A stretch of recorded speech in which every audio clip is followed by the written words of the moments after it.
মনে করো তুমি সোলার সিস্টেমের সবথেকে খতরনাক ঝড়ের মধ্যে ঝাঁপ দেবা, মানে জুপিটারের দ্য জায়ান্ট রেড স্পট। কিন্তু এই ঝড়ের ভেতরের ভিউ কেমন হবে? পৃথিবীর ঝড়ের তুলনায় এই ঝড় কতটা খতরনাক, আর জুপিটারের এই ভয়ঙ্কর ঝড়ে তোমার মৃত্যু কিভাবে হবে, আজকে সবই বলবো এই ভিডিওতে।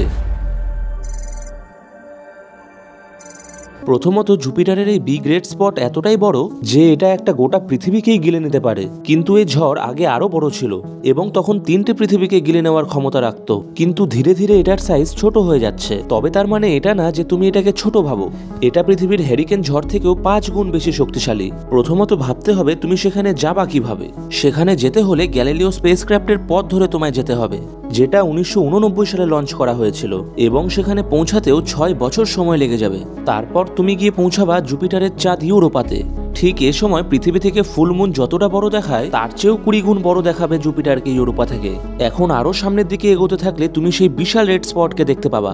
এটা এতটাই বড় দেখাচ্ছে যে কল্পনারও বাইরে। কিন্তু তুমি এই রেড স্পটে ঢোকার আগে বিশাল বড় বিপদের সম্মুখীন হবা, কারণ জুপিটারের বিশাল ম্যাগনেটিক ফিল্ড তোমার উপর রেডিয়েশন ছড়াবে।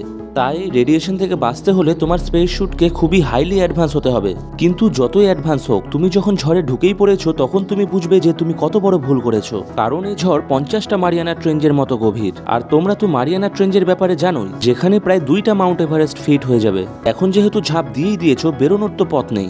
এই ঝড় তোমায় নিয়ে 600 কিলোমিটার/আওয়ার স্পিডে ছুটতে থাকবে এবং তুমি ফিল করবে তোমার চামড়া যেন শরীর থেকে খুলে পড়ছে। আরও যখন গভীরে প্রবেশ করবা, তুমি দেখতে পারবা যেন চারিদিক অন্ধকার হয়ে আসছে।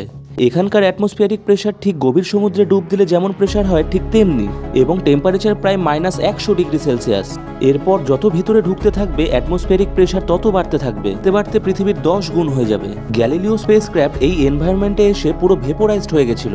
তাহলে তুমি ভাবো তোমার অবস্থা কেমন হবে। এই ঝড়ে আমরা প্রবেশ করলে ফিরে আসা সম্ভব নয়। তবে এর থেকে আরো ভয়ঙ্কর হতো তুমি যদি ব্ল্যাক হোলে ঢুকে যেতে। তখন কি হতো জানতে ব্ল্যাক হোল লিখে কমেন্ট করো। আর ভিডিওটা ভালো লাগলে লাইক করে চ্যানেলটাকে সাবস্ক্রাইব করে দিও।